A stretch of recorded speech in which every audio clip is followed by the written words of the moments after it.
The trouble with Harrowby Hall was that it was haunted, and what was worse, the ghost did not merely appear at the bedside of a person, but remained there for one mortal hour before it disappeared. It never appeared except on Christmas Eve, and then as the clock was striking 12. The owners of Harrowby Hall had tried their hardest to rid themselves of the damp and dewy lady who rose up out of the best bedroom floor at midnight, but they had failed. They had tried stopping the clock so that the ghost would not know when it was midnight, but she made her appearance just the same, and there she would stand until everything about her was thoroughly soaked. Then the owners of Harrowby Hall closed up every crack in the floor with hemp, and over this were placed layers of tar and canvas.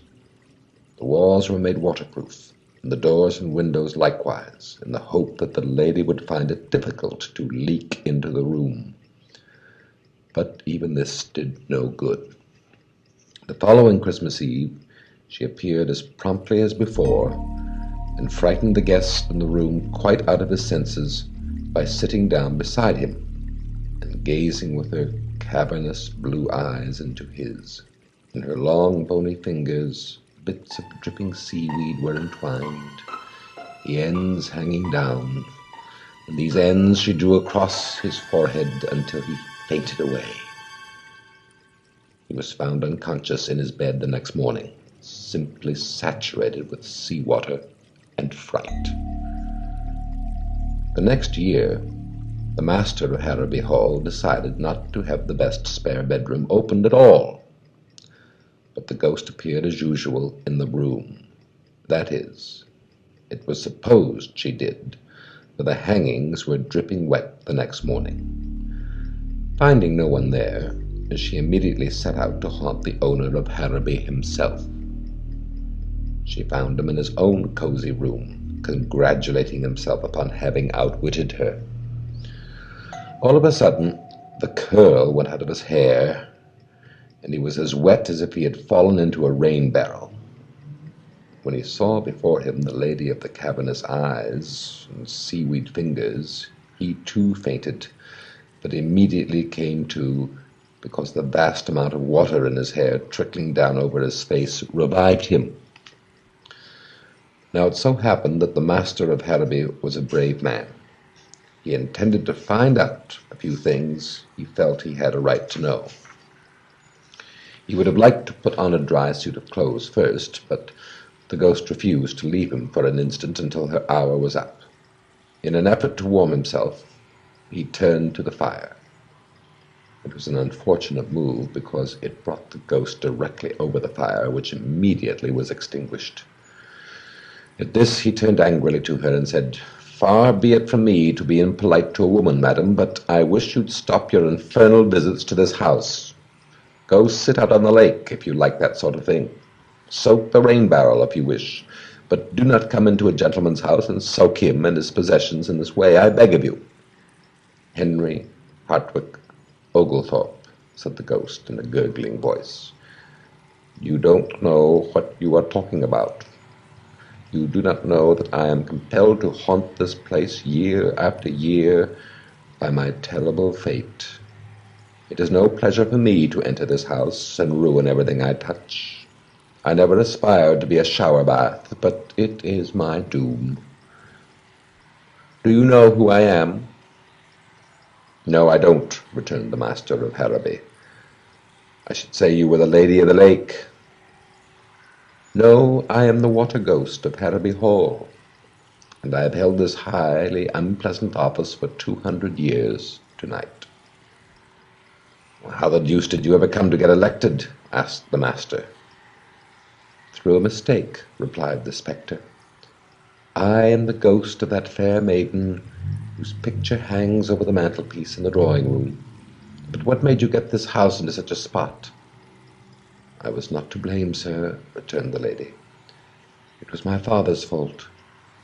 He built Harrowby Hall, and the room I haunt was to have been mine. My father had it furnished in pink and yellow, knowing well that blue and grey was the only combination of colours I could bear. He did it to spite me, and I refused to live in the room. Then my father said that I could live there or on the lawn, he didn't care which. That night I ran from the house and jumped over the cliff into the sea. "Well, that was foolish," said the master of Harrowby. "So I've heard," returned the ghost, "but I really never realized what I was doing until after I was drowned. I had been drowned a week when a sea nymph came to me. She informed me that I was to be one of her followers, and that my doom was to haunt Harrowby Hall for 1 hour every Christmas Eve through the rest of eternity. I was to haunt that room on such Christmas Eves as I found it occupied. And if it should turn out not to be occupied, I was to spend that hour with the head of the house. I'll sell the place. That you cannot do, for then I must appear to any purchaser and reveal to him the awful secret of the house. You mean to tell me that on every Christmas Eve that I don't happen to have somebody in that guest chamber, you are going to haunt me wherever I may be, taking all the curl out of my hair, putting out my fire, and soaking me through to the skin?" demanded the master. "Yes, Oglethorpe, and what is more," said the water ghost, "it doesn't make the slightest difference where you are. If I find that room empty, wherever you may be, I shall douse you with my spectral pressure." Here, the clock struck 1, and immediately the ghost faded away. It was perhaps more a trickle than a fading, but as a disappearance it was complete. "By St. George and his dragon," cried the master of Harrowby Hall, "I swear that next Christmas there'll be someone in the spare room, or I spend the night in a bathtub." But when Christmas Eve came again, the master of Harrowby was in his grave. He never recovered from the cold he caught that awful night. Harrowby Hall was closed, and the heir to the estate was in London, and there to him in his apartment came the water ghost at the appointed hour. Being younger and stronger, however, he survived the shock. Everything in his rooms was ruined. His clocks were rusted, a fine collection of watercolor drawings were entirely washed out, and because the apartments below his were drenched with water soaking through the floors, he was asked by his landlady to leave the apartment immediately. So the heir of Harrowby Hall determined that something must be done. The thought came to him to have the fireplace in the room enlarged so that the ghost would evaporate at its first appearance. But he remembered his father's experience with the fire. Then he thought of steam pipes. These, he remembered, could lie hundreds of feet deep in water and still be hot enough to drive the water away in vapor. So the haunted room was heated by steam to a withering degree. The scheme was only partially successful. The water ghost appeared at the specified time, but hot as the room was, it shortened her visit by no more than 5 minutes in the hour. And during this time the young master was a nervous wreck, and the room itself was terribly cracked and warped. And worse than this, as the last drop of the water ghost was slowly sizzling itself out of the floor, she whispered that there was plenty of water where she came from, and that next year would find her as exasperatingly saturating as ever. It was then that, going from one extreme to the other, the heir of Harrowby hit upon the means by which the water ghost was ultimately conquered, and happiness came once more to the house of Oglethorpe. The heir provided himself with a warm suit of fur underclothing. Wearing this with the furry side in, he placed over it a tight-fitting rubber garment like a jersey. On top of this he drew on another set of woolen underclothing, and over this was a second rubber garment like the first. Upon his head he wore a light and comfortable diving helmet, and so clad, on the following Christmas Eve he waited the coming of his tormentor. It was a bitterly cold night that brought to a close this 24th day of December. The air outside was still, but the temperature was below 0. Within all was quiet. The servants of Harrowby Hall awaited with beating hearts the outcome of their master's campaign against his supernatural visitor. The master himself was lying in the bed in the haunted room, dressed as he had planned. Then the clock clanged out the hour of 12. There was a sudden banging of doors. A blast of cold air swept through the halls. The door leading into the haunted chamber flew open. A splash was heard, and the water ghost was seen standing at the side of the heir of Harrowby Hall. Immediately from his clothing there streamed rivulets of water, but deep down under the various garments he wore he was as dry and warm as he could have wished. "Ha!" said the young master of Harrowby, "I'm glad to see you."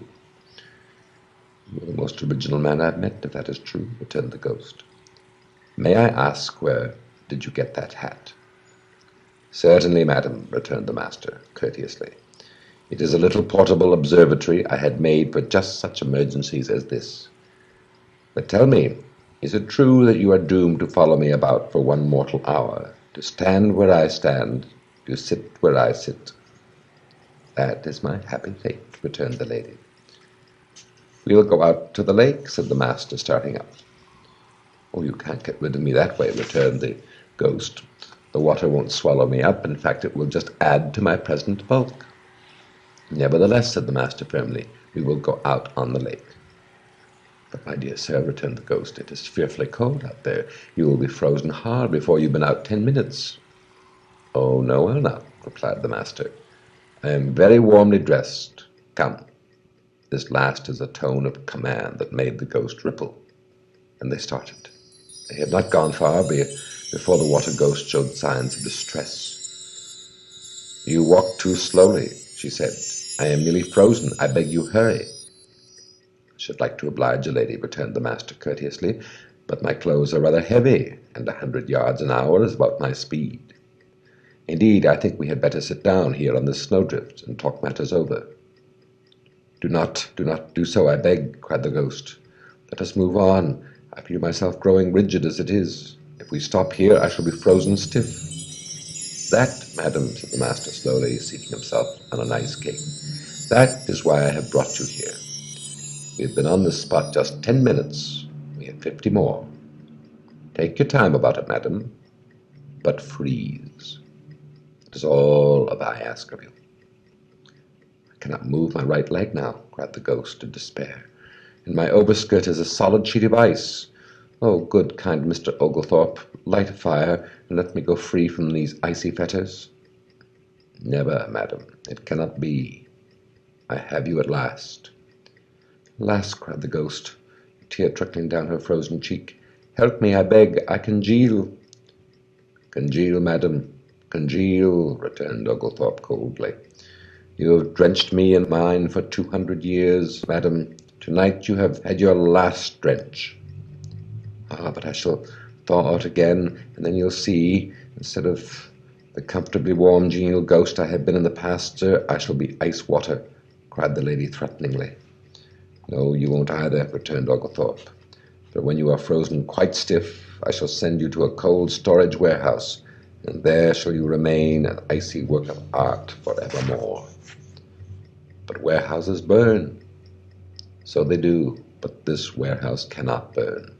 It is made of asbestos, and surrounding it are fireproof walls, and within those walls the temperature is now and shall forever be 416 degrees below the 0 point, low enough to make an icicle of any flame in this world or the next," the master added with a chuckle. "For the last time, I beseech you, I would go on my knees to you, Oglethorpe, if they were not already frozen. I beg of you, do not—" Here even the words froze on the water's ghost's lips, and the clock struck 1. There was a momentary tremor through the icebound form, and the moon, coming out from behind a cloud, shone down on the rigid figure of a beautiful woman sculpted in clear, transparent ice. There stood the ghost of Harrowby Hall, conquered by the cold, a prisoner for all time. The heir of Harrowby had won at last, and today in a large storage house in London stands the frigid form of one who will never again flood the house of Oglethorpe with woe and sea water.